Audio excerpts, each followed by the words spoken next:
Start with two stories for you. The first one is from my colleague in Singapore. He said his lecturer once said that you've got to really differentiate between what the lawyer and the social scientist does when they've got to make an argument and when they're dealing with evidence.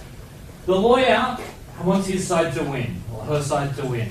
And so they go through and they might see 100 interviews. One of them may say something that supports their argument. They will quote that and run with that and put that forward as their argument. The social scientist is different. For the social scientist, we have to build our arguments based on the evidence, right? And so if we have 100 interviews, we need to make the arguments about what is really going on there, what is the details and so forth. We don't just pick out the juicy quotes and so forth. This is particularly important and leads into story 2, which is that when I first started doing this course, you're all doing both qualitative and quantitative. You're doing surveys and you've got some qualitative data in there you're going to do some analysis of. In that, when I had students just do one or the other, it was quite remarkable. Those who did quantitative studies, like they did statistics and surveys, which test with statistics. Guess what they found? Guess what happened with them? They all thought they were going to find something. They had some big idea they were testing. And can you imagine what they found? Yeah, very few of them found what they expected. Right, because reality is a hard taskmaster, and statistics is a pretty tough, rigorous test. And just most of the time we're actually wrong. But what was interesting was that overwhelmingly the qualitative students who did the qualitative studies found what they expected. Now that shouldn't be the case. If I could, obviously there's no reason why the idea for the qualitative and the quantitative data would be any different. Yeah, like the ideas, the theories should be equally bad or equally good. But I think with qualitative data there can be a level of there's room for a lot of slippage in your thinking and convenient thinking and seeing what you want to see and all those sort of things. And so I just want you to be aware of that and bringing these two sort of stories together is to do this qualitative research well, you really need to be quite skeptical about your own findings. Now, to give a practical tip about how you will do that, each of you are going to do qualitative analysis, or each of your groups, and I would recommend that you allocate 2 people in each of your groups to doing that. And we'll talk later about the method that you will do it. But basically, I would think that the best way is for the 2 of you to come together to read through all of the data and then argue it out about what does it actually say, with the idea that each of you are a bit of a check on one another. You're not just trying to come up with a quick argument, get there, but you're saying, I think it says this, and the other one say, well, show me the quotes that actually say that, or whatever it is. Be skeptical. That's it. Before I go on, I want to start with asking you all, what's your main qualitative question? There's 4 groups here. What's the data you're going to, what's the question or the data you're going to get and that you're going to run analysis on, right? So you've got some open-ended questions, but let's try and boil it down to the one really key important one. Do you know? Want to talk to one another?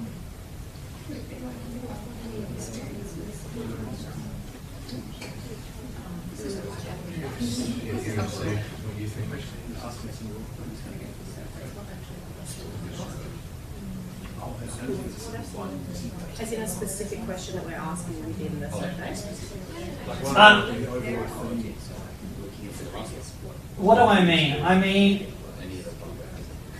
what's the research question, the most important key research question that you've got, that you've collected qualitative data around? Right, so like an overarching... so I could say, you guys, I know these ones. These guys are the ones who did the small and big business, right? So can I just try it? I'm going to have a go. So, you say. What I think. Yeah. What about our question is looking at the previous questions regarding the workplace violations you may have experienced. Which of these do you consider to be the worst and why? That's right. So they've got a question on what was your worst workplace violation, and then and why did it happen, and you're going to be trying to go through that and identify, is there a difference in the patterns of types of workplace violations or reasons they happen and the mechanisms between the big and the small businesses. Boom. Good. Very good. Where is yours? Don't know. Not me. Don't know.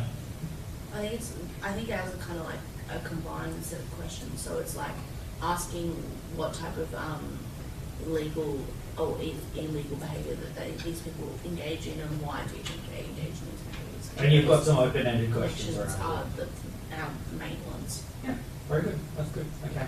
And so, because you're ultimately going to be classifying what are the types of things that people do, and why do they think they're okay or not okay. Yeah. Yep. Okay. The back. What's your open-ended question? The most important one. Don't know. No. Well, we think it's the one where we ask like what's the most important to you in a job, and then we go on to ask is there anything else not mentioned above that is most important to you. Okay. That's how. It may all. Do you also have people asking them to describe the bad experiences? Yeah, there's other experiences that haven't been mentioned. I'll see what other experiences. Yeah. So you don't get them to go into detail about their current experiences. All right, I'm not sure exactly. Yeah, sure. We'll look at it later. Do you know? Yeah, our question is, why haven't you asked for a pay rise? That's right. Yeah. So theirs is cool. Theirs is like why? Theirs is have you asked for a pay rise, and if yes, why did you ask, or were you worried, and blah blah blah. And if you didn't know, Yeah, and if you didn't know, why? Why did you not ask? Yeah. What was your fears and all that sort of stuff? Have any of you asked for pay rises? Yeah. Oh, yeah, no, you did. I asked for minimum wage. I asked for just a day.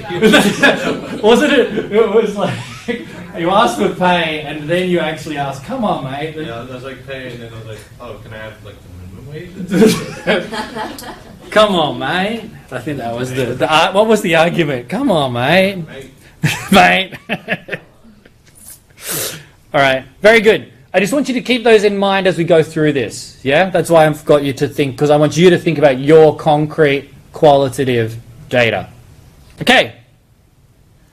So, I'm just going to, this is the outline of what we're doing. We'll go through this. It won't be nearly as painful as it looks. So why does this matter? Why do we care about analysing qualitative data, and what is sort of remarkable about what we're learning about this week? When you think about the world is just overwhelmingly filled with qualitative data, right? Newspaper articles, in-depth interviews, archival records, field notes, pictures, TV shows, art, Shakespeare's plays. But actually, you're constantly immersed in qualitative data, right? You're having conversations at wherever you are, at the shops, at a party, at work. You're immersed in qualitative data. You're looking around and experiencing the world. And while there's this huge amount of data, it's not obvious what we can really do with it. And what's even less obvious, which is pretty amazing, is that there could be one broadly unifying method for doing that analysis. And remember, this is where we can't do math. You can't use maths and statistics. We want to analyze words and pictures, but keep it in the form of words and pictures. We don't want to turn it into numbers. And it turns out there is this method. It's called thematic analysis, and you need to use it for. In your case, it's relevant because you've got to use it for your study. I won't go in. These are the key concepts this week, but I'll go into them in a little bit, step by step. So, the word analysis is fascinating. When I was writing the Methods 101 stuff for you, I went and Googled definitions and started thinking through what the hell is analysis. And I've always sort of thought analysis was breaking things down. You pull it all apart. That's what analysis is. But as I looked at the different definitions and thought to myself, I think that the key phrase to explain what analysis is to look closely, to look carefully, to examine. And the other side of it is, because we're doing social science here, is to search for patterns. So if we're looking closely and looking for patterns, that's what we're doing today. I think it's a really sort of beautiful, simple, establishing the absolute essence of what this last part of the course is about, analysis. And the method of analysis we use, as I've mentioned, is thematic analysis. Again, I went and looked up what the hell is a theme. I mean, I remember when I was in year 8 or 9 or such at high school. I was like, people would say, "What's the theme? What's the theme?" I'm like, what is a theme? I mean, because it always feels so weird when you. I remember in English class, you'd be like, "What is a theme?" I mean. And I was really good at physics at the time, right? And I would be flummoxed by it a bit. I would be like, why does, we talk about what's a theme and then people can pull out really random stuff, and they write about it, They say, this theme is suffering, or this theme is, I don't know, whatever it is. But when we look at the word theme, and I think this is why we can use such a universal method, theme simply means what are the recurring ideas. And notice recurrence, pattern.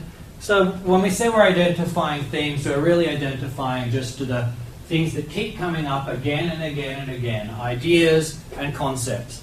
The other part of it that I think is really crucial to understand with thematic analysis is that the themes are just a sets of categories. The thing that does most of the real work when we're talking about it is not the categories, but the argument that links those categories to the real world or the problem or whatever it is, the issue that we're dealing with. And so remember that when you're doing coding and when you're doing analysis and when you're looking at your qualitative data, you're not only looking for those themes, but you're looking for some argument that makes those themes meaningful. Yep. But we'll see that a little bit as we go on. So, can I just say, interrupt me at any stage. Is there anyone want to interrupt? Is this good so far? Pace? Style? Okay. So, all right. So we're doing thematic coding, whatever that means. It turns out that or thematic analysis. Turns out there are really just two parts to this. And I think worth sort of thinking about it as the metaphor of kind of reading a book, right? A book that you own or that you've got from the library and are going to vandalize.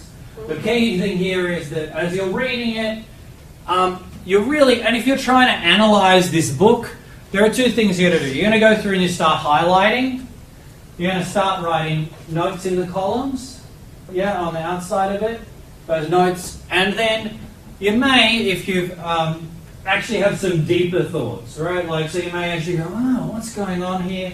Stare out the window a bit, think about it. And if you're actually being systematic and disciplined about this, you'll make some notes, right? You'll start writing up your ideas. And really, it turns out that those are the two things that that make up the meat and potatoes, the heart of qualitative analysis. That this highlighting and attaching a few codes to different sections, and then the memo writing, which is really where you write down not only your random ideas, but as they start off as random and eventually become your systematic ideas about what's really going on here. It's then the analogy as the coding, the analogy to the coding is highlighting when you're reading a book. The memo writing is some of the notes in the margin, and sometimes you actually make a whole lot of detailed notes at the back of the book or on your own piece of notepad. Comments or questions? Okay, so the coding. It turns out that there are these. I remember when it turns out when you do coding, there are these three main types of coding. And I remember when I saw this, I'm like, open coding, axial coding. So why do they need to make it so fucking complicated? You know, it's some big words, jargon. You create jargon for everything, you idiotic social sciences. Why do you do that? I want to say, actually, these are really sensible and they do something meaningful, right? And they're a good category. Because really, I'll just show you what it really means. It really means open coding is the first time you read the book, right? You read through it, you make highlights and notes. Is it systematic? No. It's just sort of like gradually trying to work out what the hell is going on, follow it. At the end, we're going to come back to it, is selective coding. What does that mean?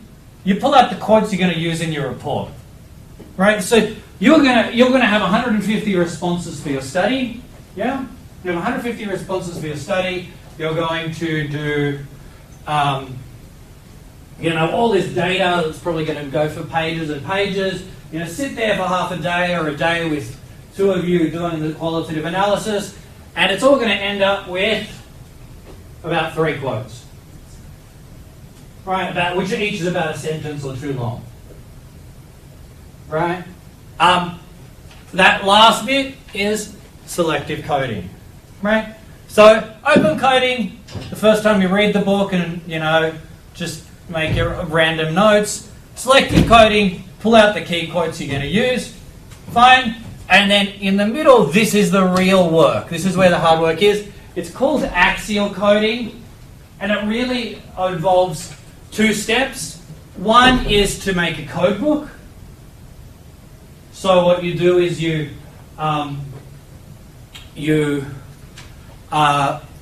decide. So after having done the open coding, so after having read through it, but the 2 of you sit down, or the 5 of you sit down, and you go, what's going on here? And you go, blah, blah, blah, blah, blah, argue it, draw all over a whiteboard. Eventually you get to a point where you say, okay, look, I think the key difference is between the 2 key codes we need to get what remember that distinction he drew in the presentation between scamming? Big businesses bend the law and small businesses break the law, right?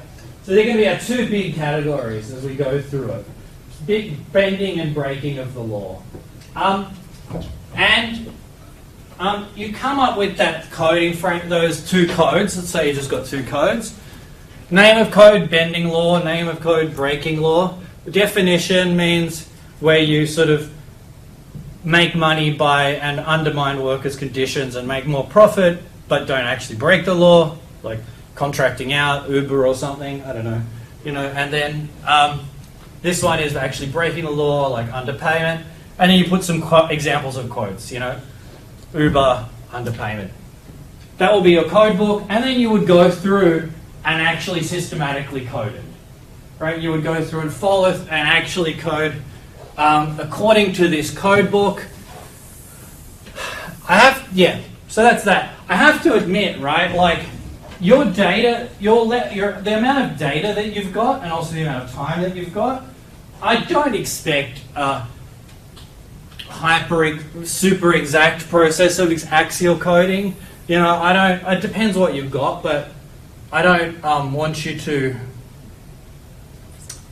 break yourselves, so to speak. The main thing I want you to do, to be honest, is to be able to have read through it, broadly clarify that, and pull out some key quotes to explain what you find. But if you were to follow the really proper process and you're doing your PhD or your master's thesis or your honours thesis, that's what you want to do. We following? We all good? Questions, comments? Should I go faster? No. Okay. Okay. We've talked about analytic memos or memos. That's where you store your random ideas, but it's actually not just your random ideas. It ends up becoming, if you do analytic memos properly, they end up being most of your actual text of your main piece of academic writing. And then saturation. So in qualitative analysis, we don't have a notion of statistical significance or power analysis to know whether we've collected enough data. So what we have instead is this notion of saturation. And what this says is, so the place it comes from, in qualitative analysis, it's seen that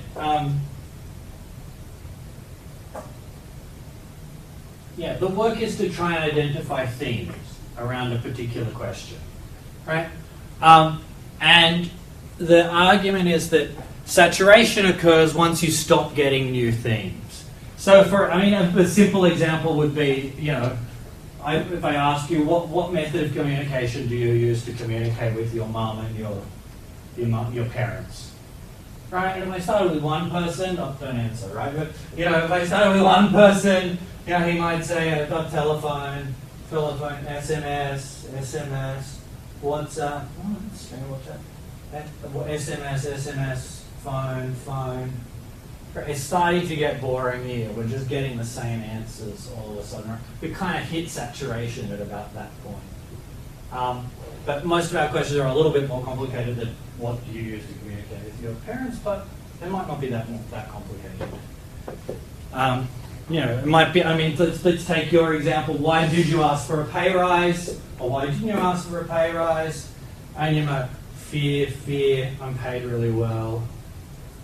Awkward, I'm shy. Fear, I'm paid well. Eventually at some point it's just going to start getting really repetitive. Yep. That's saturation.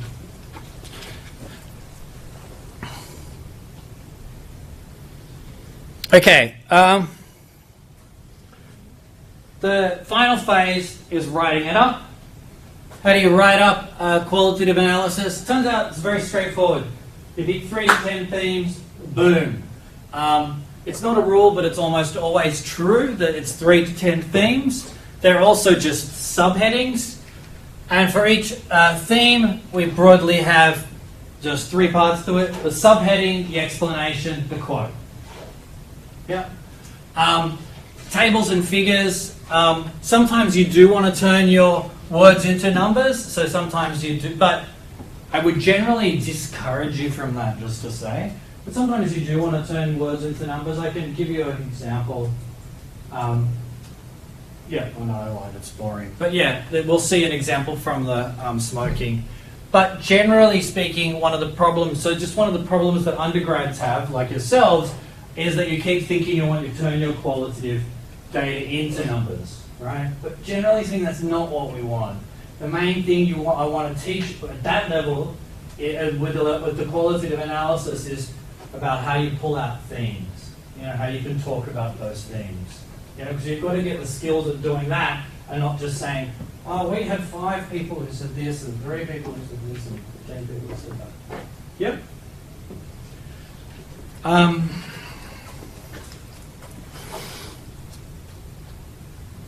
These are the advanced tools. I'm going to say less about them than let me just say, I'll say a little bit briefly about it.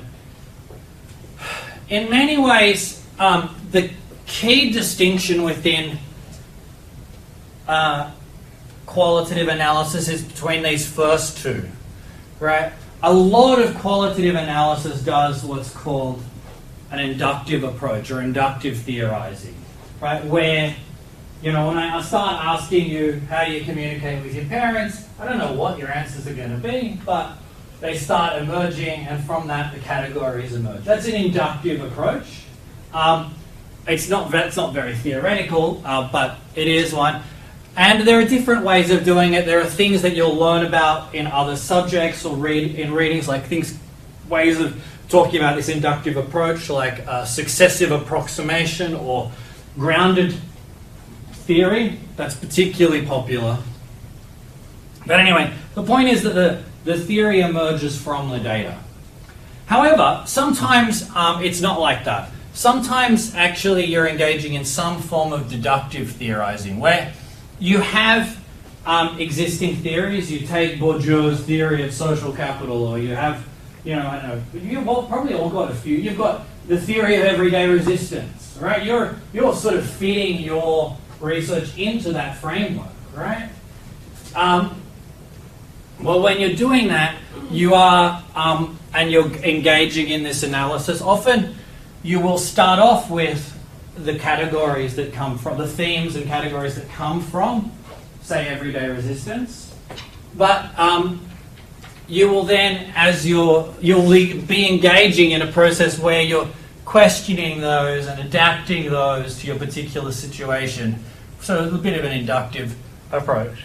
Some different ways of methods that use this are things like the illustrative method and also ideal types. Ideal types is an idea from Weber, one of the founders of sociology, and its broad idea is simply that we can try to describe a typical case of whatever the thing is we're describing, and pull out many aspects of it into a sort of a narrative and a story.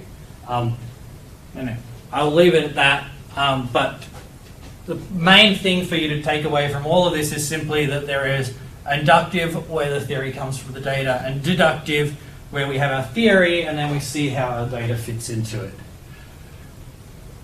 I'll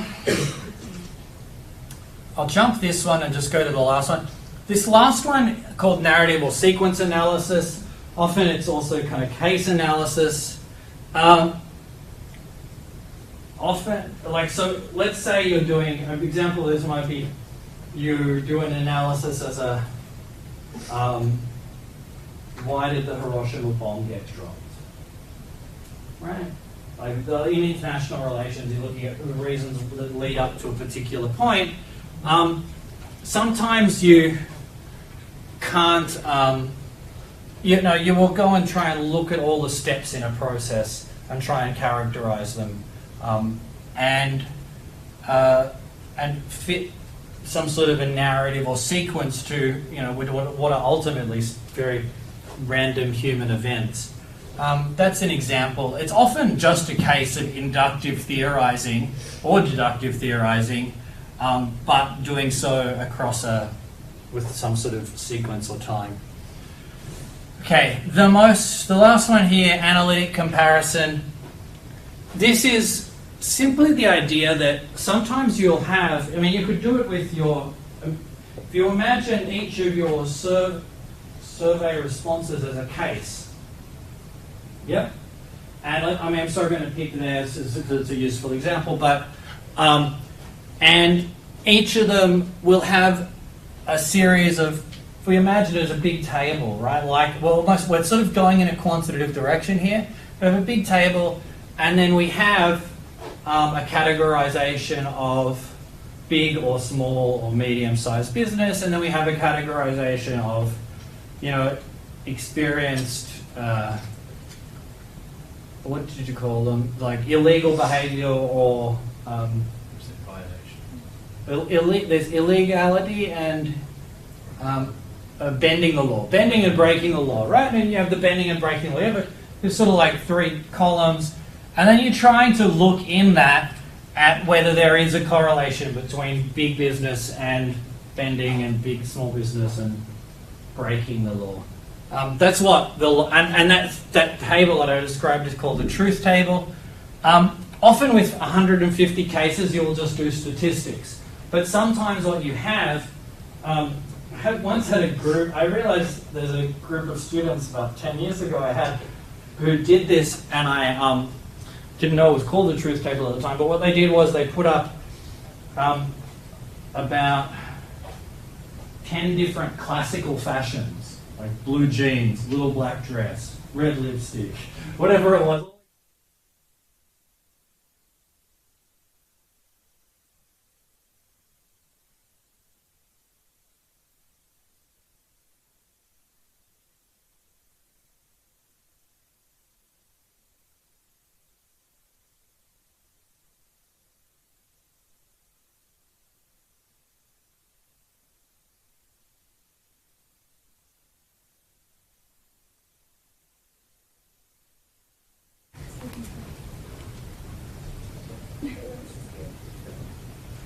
Huh? I think it's just killed it. Oh, thank gosh.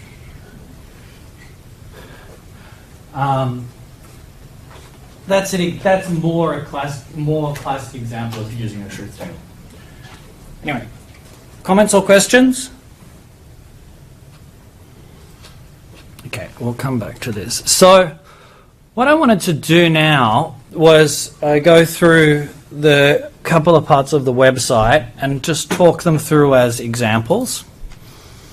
So we've gone through the theory. What we'll do now is look at this reading. So the reading we're going to look at as a case study is the news media representation of e-cigarettes. And in this, they basically analyze about 5 years of data, or 6 years of data from 2007 to 2012 of 12 UK newspapers, which ends up being, I think, 117 articles, and they ask what are the major themes that are in that, and they find the 5 key themes are, here they are, getting around smoke-free legislation, risk and certainty, healthier choice, celebrity use, and price. So you can actually see these. These are the 5 themes here. They actually identify. And the way they explain they write it up is through having these sorts of paragraphs. They're quite long, but they really are an explanation and some illustrative quotes, like we've talked about. What I want to do with you now is to talk through how to read some of this. So I've got some advice about how to read an article here, about reading the abstract and trying to find the question, the data set, and the method. Then flip through looking at the key subheadings and charts and tables, and then go back to the methods to make sense of anything you don't understand. What's interesting here is that they actually use a lot of the terminology that we've already talked about, and I think that's worth us taking a moment. So in the method section, so the method section of the paper is not long. Like, let's look at it. That is the entire method section. 1, 2, 3, 4 paragraphs. Right? That's the entire method section of the paper. But in it, it uses a lot of the concepts we've already talked about. Yeah? So it says, the thematic analysis was an iterative process, meaning backwards and forwards, involving rereading and coding articles, generating themes, and discussing the code and themes between the authors. As ends are an emergent topic, the initial coding progressed inductively. So again, the coding categories emerged from the data. Data were read and reread, and a series of questions, I won't go through them, were asked, which is pretty obvious. Initial coding was then organized. We then refined through further coding and discussion to produce 5 key themes, which are in box 1. And they define what a theme is. A theme captures something important about the data and a patterned response or meaning. All articles are then coded for the five items, so that's 5 themes, so that's axial coding. And then they did a prevalence table. They also engaged in checking whether because they had 2 of them coded, they checked whether they actually did it accurately or not, and they agreed with one another. And then final thing is they found illustrative quotes which are given in the results. So yes. What does it mean by codes, kappa, the 5 things? Yeah, right. So that's a really good question, and I'm not going to go through it in detail, but I can. But just first to say that at the base of the theory one, I have put some references to it. So here, additional researchers which touch on intercoder reliability and Cohen's kappa. The very simple way to understand it is, well, actually, let me just show you this. I think this.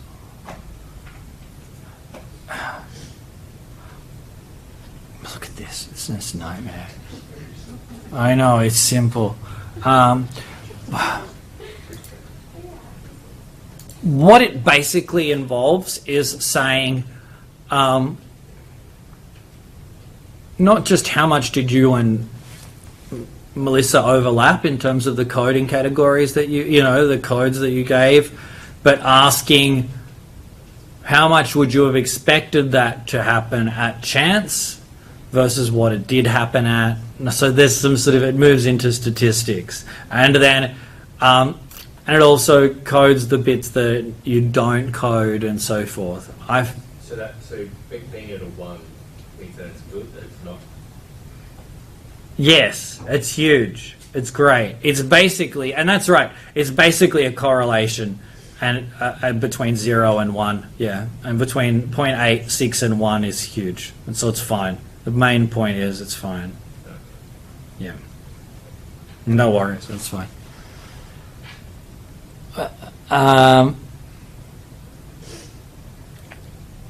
So what I've done in the next section is gone, well, what did they actually do, right? Like, how did they do this? And let's go through it. So basically, the first thing they would have done is got their data. They say this is an article from 2012, I think, on e-cigarettes. They would have taken that, cut and paste it, and put it into a Word document like this here, with some basic header information on it. Then I say they would have thought, right? And this is where I've got you to start thinking. But what do you think you're going to find? Like, what's the 3 to 10 categories that you might find in your case of your particular topics and your questions? What's the argument you think you will get? And in this case, I've got, maybe they thought these were the 7 themes. E-cigarettes are healthy, e-cigarettes are unhealthy, they're addiction amongst the young, blah, blah, blah, blah, blah. They might have had these, but who knows? They then would have engaged in a process of open coding and analytical memo writing. So maybe they went through using Word and the comments and just started just putting selections on them and writing some notes. Selections, putting some notes. Selections, and I've just gone through. Yep. And then they would have sat down and debated the themes and tried to find an argument. So after reading 117 articles and coding them up, they probably went, well, we've got a few different options. One would be to argue that over time, and I'm just making this up, between 2007 and 2012, the media debate has shifted from emphasizing good impacts to bad impacts. So then we'll have this 2-layered coding: good for health, helps to quit, reduces cancer; bad for health, increases relapse, increases heart damage, gateway to smoking. Yeah? Or maybe they said, and then maybe they said option 2, which is the one they chose, which is that there are 5 themes. There are these, to draw out. Yep. They then would have created a code book. So they would have gone through and said, okay, theme 1, getting around smoking. Here's the definition of what that code means, and here's an example of a quote from it. And then they would have said the same. Here's risk and uncertainty. Here's the definition of it, and here's an example of a quote. The examples turn out to be really important because otherwise you get incredibly confused about what does and doesn't fit in there. They then might have gone and engaged in axial coding. Now, I think a simple way to do axial coding is you have your code book, so code, definition, and example, and then you just cut, every time you come across a code, you cut and paste. Every time you come across a quote, you cut and paste it across and put a reference in. And so it's just like taking notes for your history essay or something like that. Huh? Yeah, that's right. What I did was I couldn't be bothered going and finding all the quotes. So this is a classic filler text called Lorem Ipsum. And yes, but keep concentrating. All right. Are you paying attention? That's right. What does this say? Just joking. They probably looked over. Yeah. If you're feeling really guilty and being a bad person, this looks like Latin. No. Okay, they probably they probably looked over what they found and confirmed they're right, and then they did some selective coding and write-up. And so the selective coding and write-up, you can see that's the paragraphs they presented. So here's one. Risk and uncertainty. I'm not going to read through it, but it's there. And they actually did end up doing a tabulation where they tabulated by year and the themes to show which ones came up and which ones didn't. Yeah? Are we good?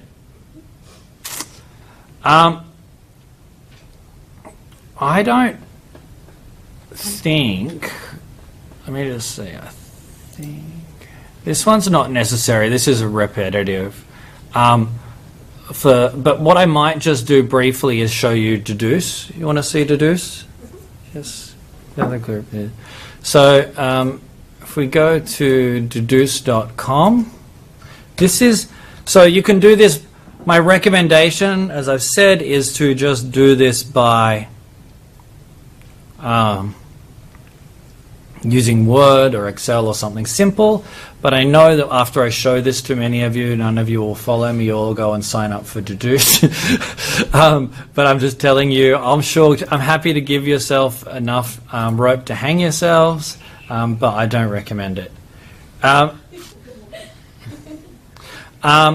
Before I show you it, so Deduce, what is it? It's a software to and there are a whole lot of them. It's software to do qualitative analysis. The main thing, like what does software to do qualitative analysis allow you to do? You just import all of, say, all these interviews, and then you can actually go through and highlight it and tag and put codes on them. That's the main thing it allows you to do. And you can do it with collaborating with lots of people, and then at the end you can extract all your quotes, which can be useful, right? However, cutting and pasting them into a Word document as you go is also fine and useful too.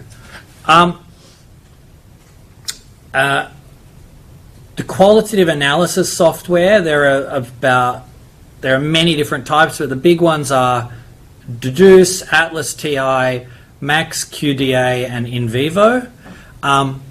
One of the reasons I recommend Deduce is that it has 1 month free, so that you can go and all sign up now, and by the time your this is submitted, you won't have had to pay anything. The second thing is that ones like InVivo and Atlas TI have a license that is like $1,000 to $2,000. Like they're like SPSS, they're unbelievably expensive. Deduce's cost is about $12 a month, and I think it's less for students. And if you're not using it sometimes, it doesn't count. It only counts the months that you actually use it. So that's quite good. The reason I used Deduce and we used Deduce at my previous university was because we could actually have large groups of, say, 30 students collaborating on a project or researchers. So that's why we did it. There are a lot of amazing resources here if you ever want to get into it, including videos and user guides and webinars and so forth. But anyway, let me just log in and give you the very basic experience. Yeah.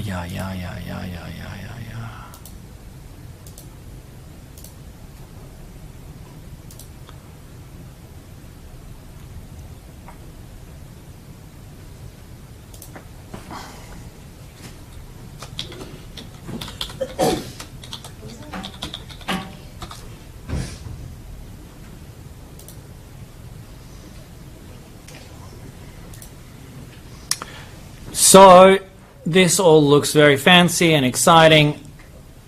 I'll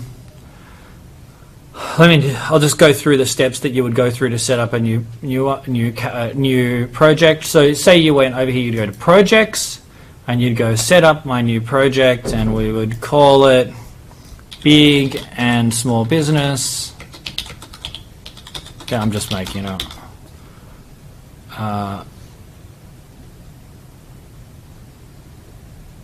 Submit project. And then we have created a project, and then you would need to go, the next step is to go and import some media. So you would go media, and then you would go import media. You might import some text, and I'll just import how to write an abstract in a literature review. Open. It's going to take a while to just import it. It's been converted. And then that will appear inside of Deduce like this. Which is kind of interesting. This is the material. This is now, we're now inside a piece of media. The main things you would do inside of media is to read through it and go, hello, da da da da da. Oh, this is interesting. Let me get that. And then you've got to code it. So you right click on it and you go add code. But actually we don't have any codes, do we? So then I think we have to go over here and add a code. So we add a code and we can call it illegal. Oh no, let's call it violations. Violations. Submit.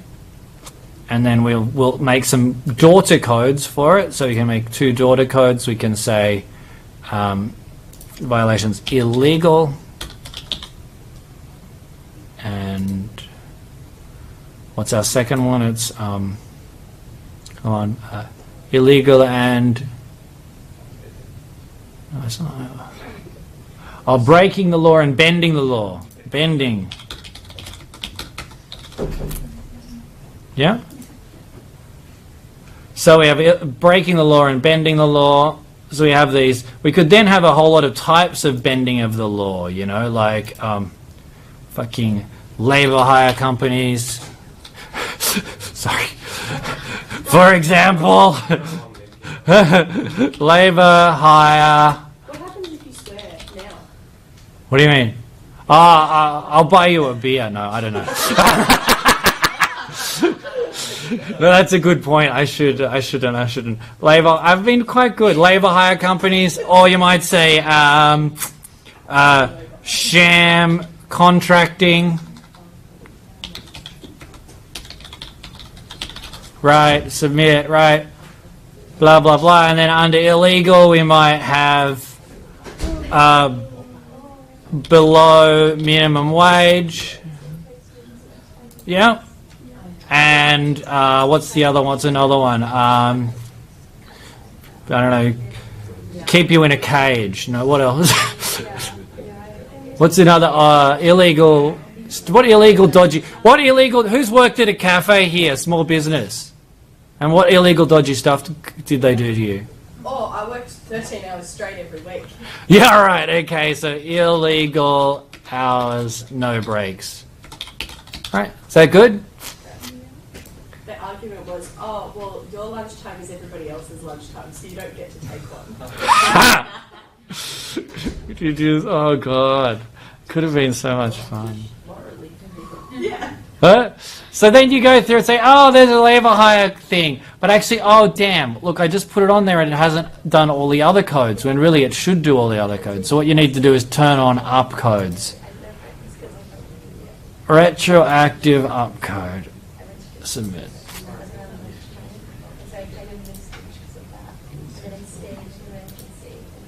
Automatic upcoding is on.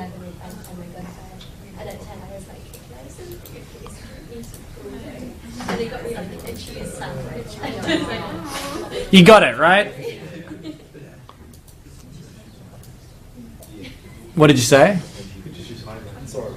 You could just use highlighters. You can. Anyway, what you can do, just to show you here, right, that you can... I'll just do another one. Sham contractors. Boom. Boom. All right, so I've coded a few sections. Huh? What's wrong? You guys said the program like finds key words or something. Yeah, no. See, everyone thinks this software is going to like do the analysis for you and go, hey, it's like a robot. It can read humans, can work out what's going on. No, it's not.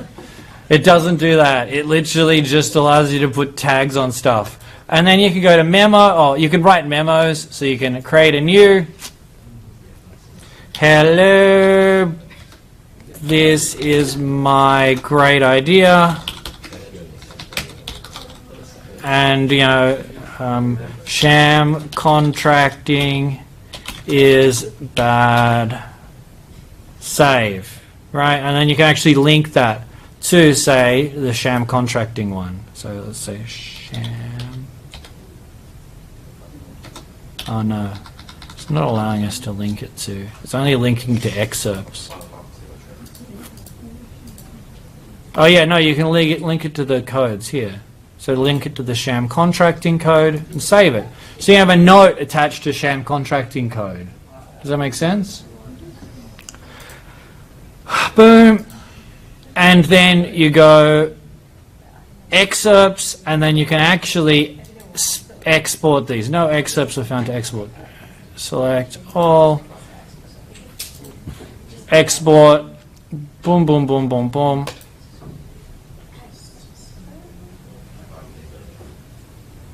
Ready to download. Okay. Save. Download complete.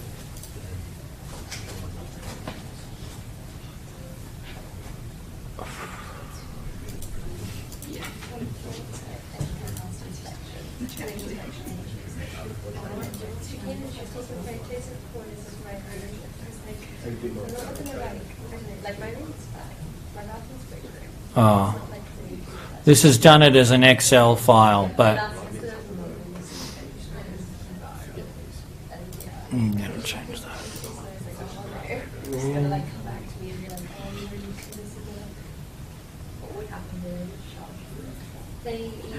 I think you have a charge to fix it, but if it's really bad, then they have to get a cleaning, they charge you. But like last time with the water, it was like massive. It was like So here, then you have each of the excerpts with a whole lot of information about them. Yeah. Any comments or questions about deduce? Good, bad, indifferent? Indifferent. Okay, so let us log out.